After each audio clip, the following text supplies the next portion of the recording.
Hola, ¿qué tal? Aquí estamos de nuevo, ahora con el capítulo 6 de nuestras clases, la clase sexta, que también es una continuación del tema que comenzamos a ver. Vamos a seguir viendo las consecuencias de la desobediencia. No te lo pierdas, quédate conmigo.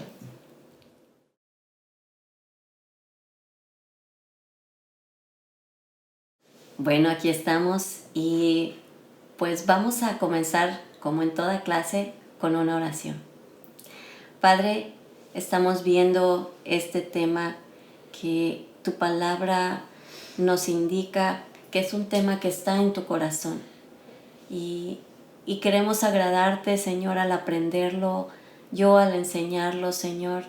Te pido que todo lo que digamos, todo lo que escuchemos llegue al lugar correcto en nuestros corazones.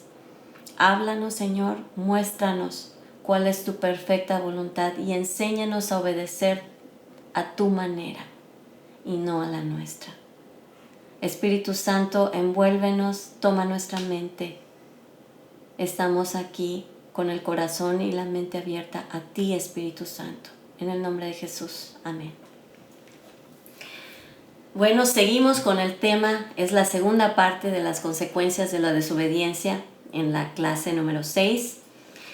Y bueno, estuvimos hablando de Adán, de Eva, de Caín, de Abel, de Ananías, de Zafira, y vimos cómo la verdadera adoración es la obediencia en nuestra vida. La obediencia a Dios en todos los aspectos de nuestra vida es la expresión máxima de nuestra adoración.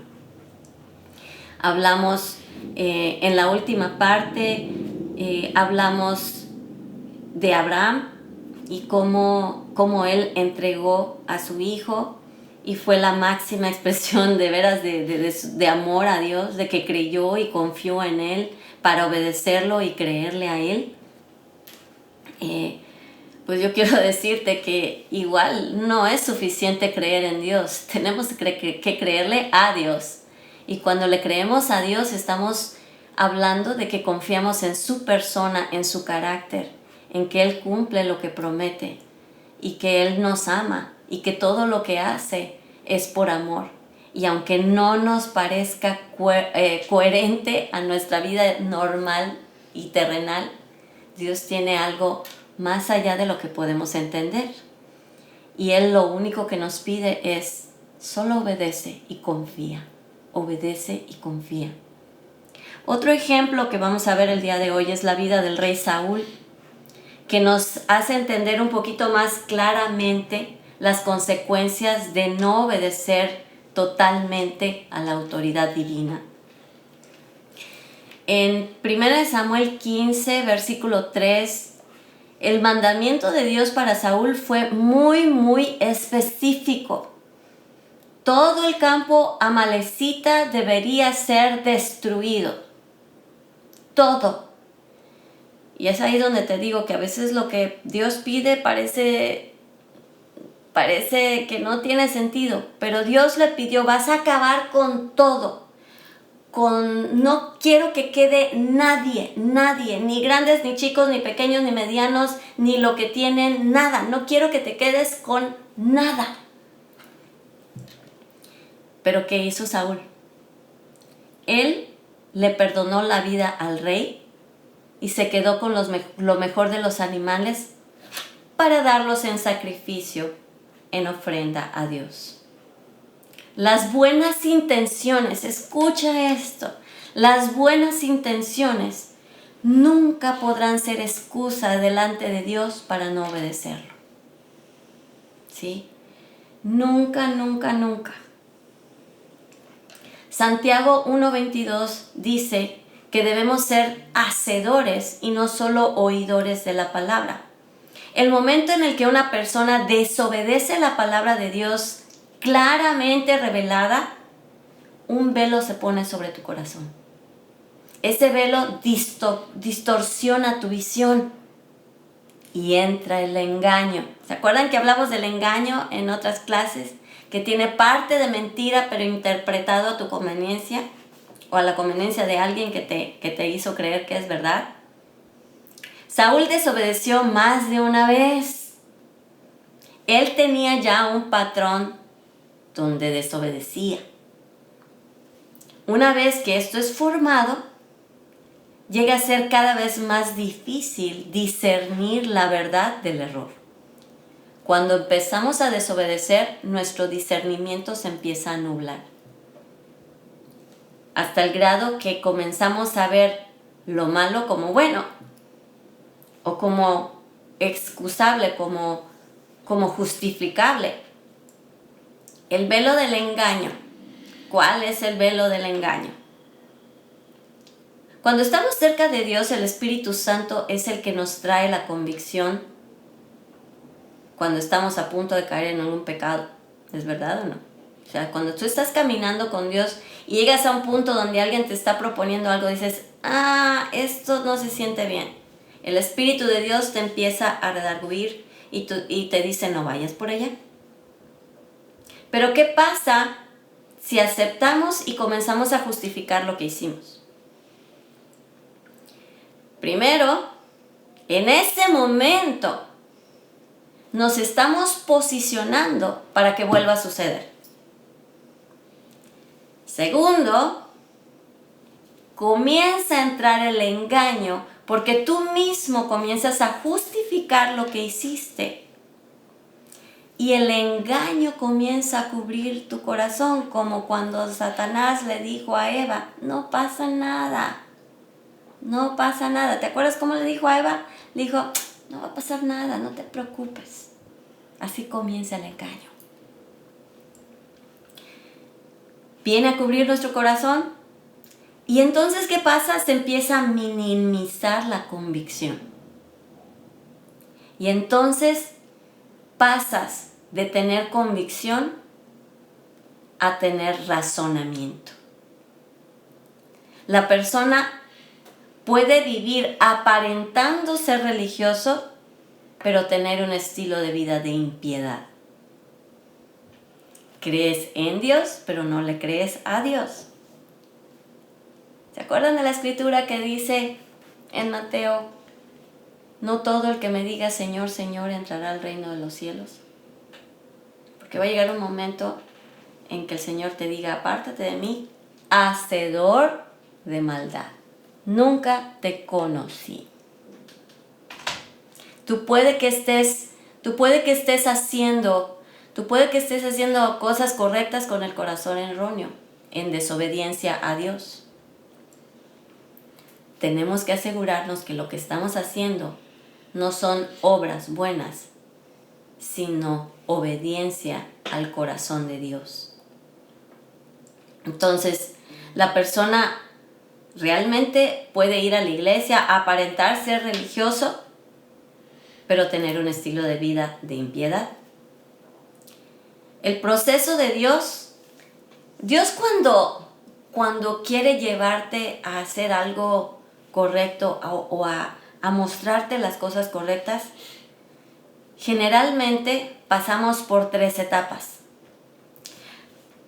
El Señor te lleva a un proceso progresivo para tratar de sacarte de tu desobediencia.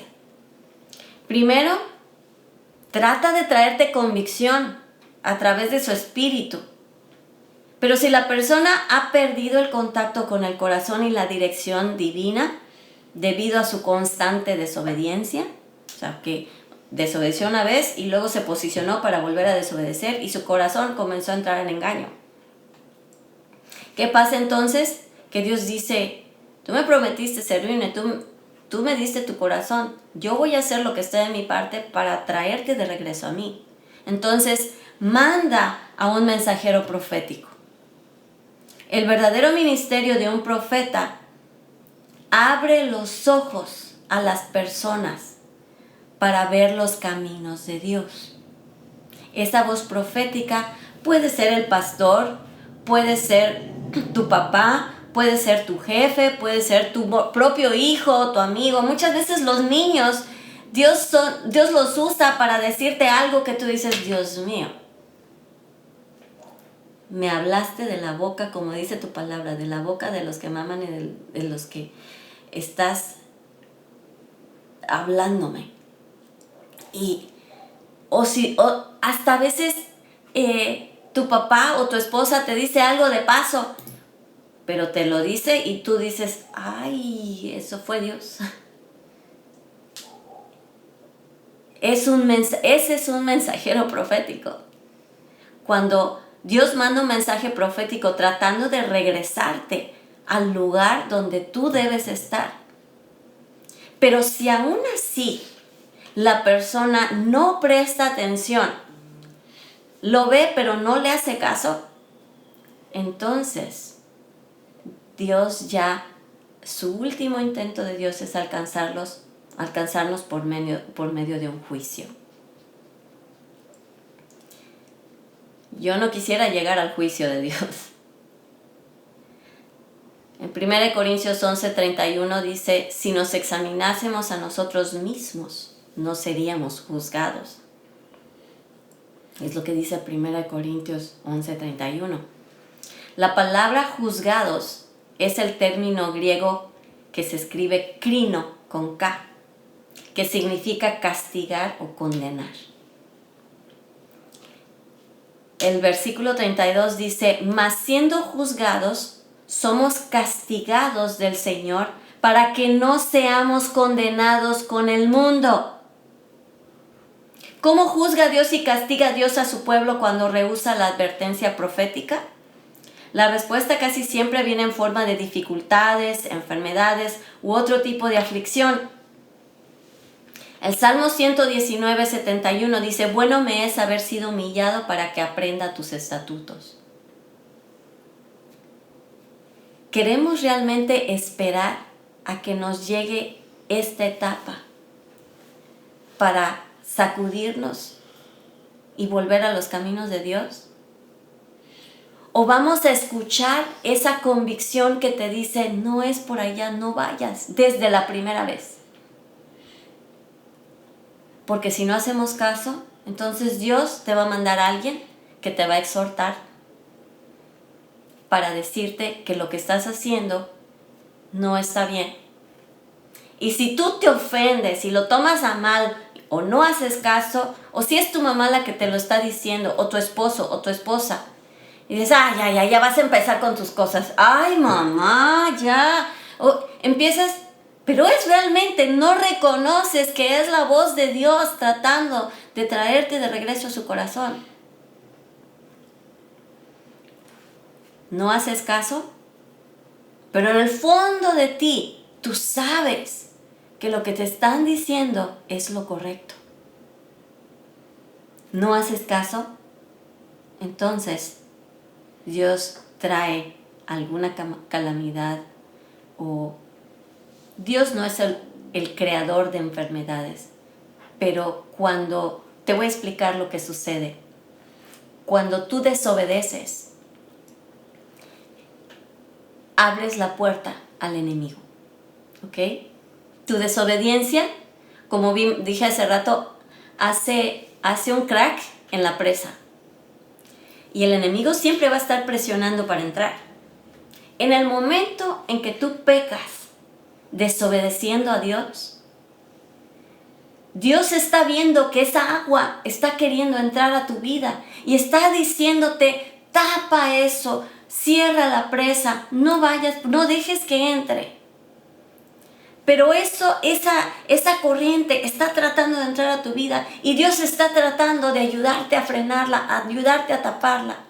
Pero si tú no le haces caso ni a la convicción, ni al mensajero profético, que puede ser la misma palabra de Dios o las personas a tu alrededor, Dios dice, ok, ¿quieres hacer lo que tú quieres? Como dice Romanos, nos suelta y nosotros comenzamos a pagar las consecuencias de nuestras decisiones. Dios nunca es culpable de las calamidades. Por favor, entiéndelo. Dios solamente dice, pues si ya no quieres nada con la obediencia a mí y lo quieres hacer a tu manera, ahí te suelto. Y el agua que había estado presionando, el enemigo viene a robar, matar y destruir. tarde o temprano los placeres a los que estás cediendo te van a robar, te van a matar y te van a destruir. Punto. Esas van a ser las consecuencias. Y no tenemos derecho a enseñarle el puño a Dios culpándolo de las cosas malas que nos pasan cuando lo hemos hecho a un lado, cuando trató de hablarnos. Entonces, Dios nunca va a ser el que trae dificultades a nuestra vida. Es más bien que nuestra desobediencia causa que la protección que nos da la obediencia se retire. Y entonces quedamos expuestos a pasar muchos tipos de cosas que son consecuencia directa de nuestra necedad para no obedecer. Pero recuerda, esta no es la primera opción de Dios. Dios manda convicción y manda profetas antes de llegar a esto. Y entonces, ¿qué pasa con todo esto? Que nos volvemos esclavos. La desobediencia nos trae esclavitud. El rey Saúl recibió advertencia de Dios, así como también Caín. La rebelión abrió su alma a la influencia de un espíritu que lo controló, que le hizo comportarse de una manera que nunca había adoptado antes. No se arrepintió. Saúl no se arrepintió, se justificó. Si tú leas la historia, vas a ver que Saúl va a decir, no, es que el pueblo me lo pidió, el pueblo me hizo hacer y quiso hacer lo que hacen los políticos del día de hoy. Hacen lo que el pueblo quiere para recibir la fama, la gloria, el lugar cómodo donde ellos están bien en la tierra. Mas sin embargo, lo que Dios le pide en el cielo es otra cosa.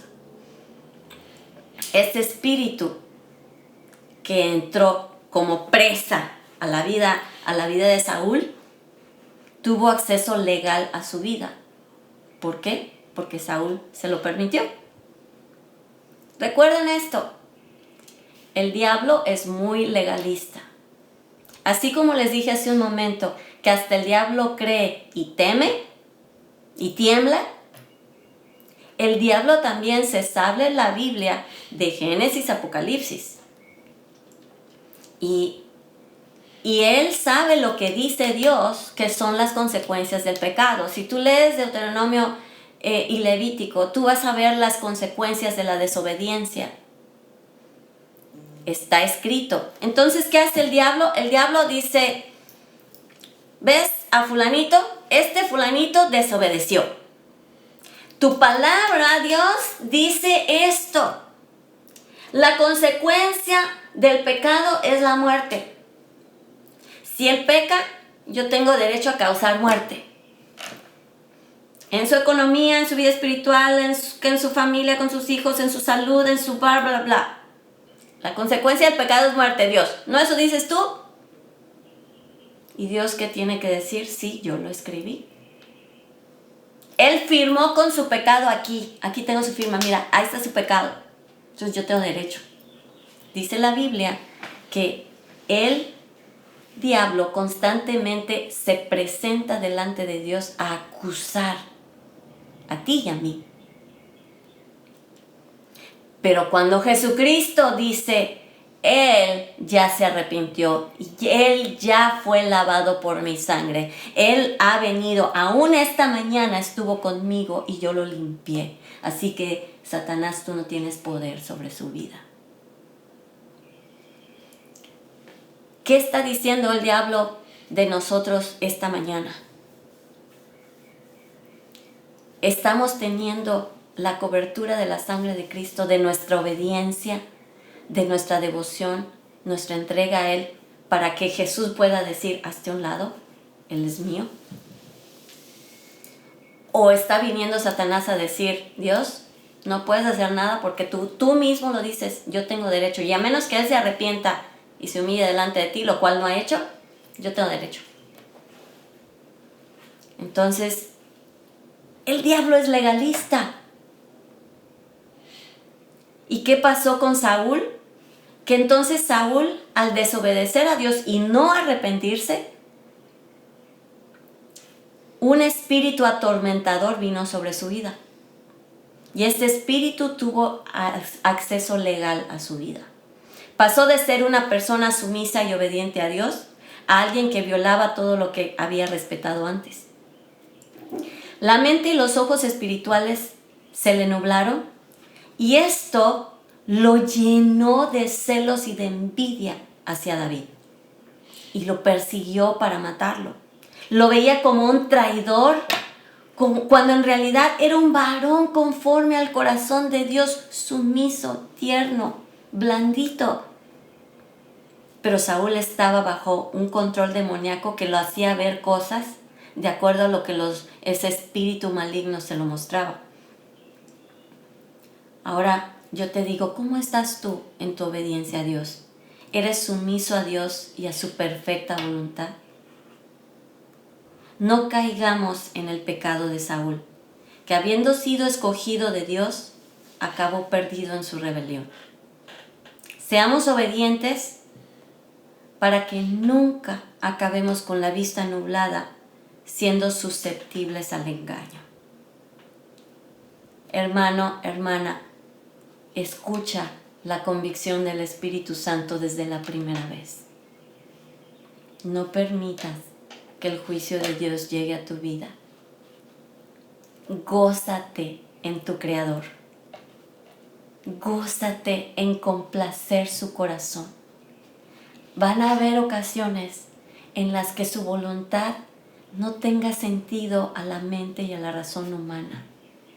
Pero si tú obedeces, Dios se va a manifestar.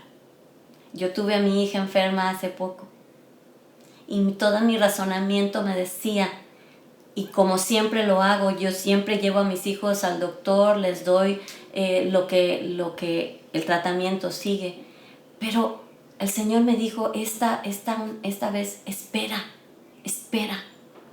Y yo decía, Señor, esto no va con mi mamá fue enfermera, yo crecí sabiendo que es necesario, pero el Señor me dijo, espera. Dije, Señor, confío en ti y te creo a ti. Y el Señor obró. Y no tuve que llevar a mi hija al hospital, no tuvimos que hacer más cosas que obedecer e interceder y ver a Dios dentro de lo que estaba pasando. Y puedo decirte que Dios obró. A veces lo que Dios nos pide en obediencia va en contra de lo que la corriente del mundo te ha enseñado. Pero, como dice la Biblia, hay un tiempo para todo. Y el que tú puedas reconocer los tiempos de Dios hace que tu obediencia sea precisa. Porque muchas veces Dios te pide que hagas algo que es correcto para ese momento y otras veces Dios te dice, ahora no, lo que te pedí que hagas aquella vez no es lo que te voy a pedir que hagas hoy. Y probablemente la situación sea muy parecida. ¿Cómo vas a saber que lo que te pide Dios viene de Él? Ciméntate en la palabra. La palabra de Dios siempre va a respaldar lo que Él te pide. Así que piénsalo. Seamos obedientes para no acabar con nuestra vista nublada. Que no seamos susceptibles al engaño, sino que abracemos la verdad y seamos obedientes a la palabra de Dios. Hacedores y no solamente oidores. Dios te bendiga. Nos vemos en la próxima clase.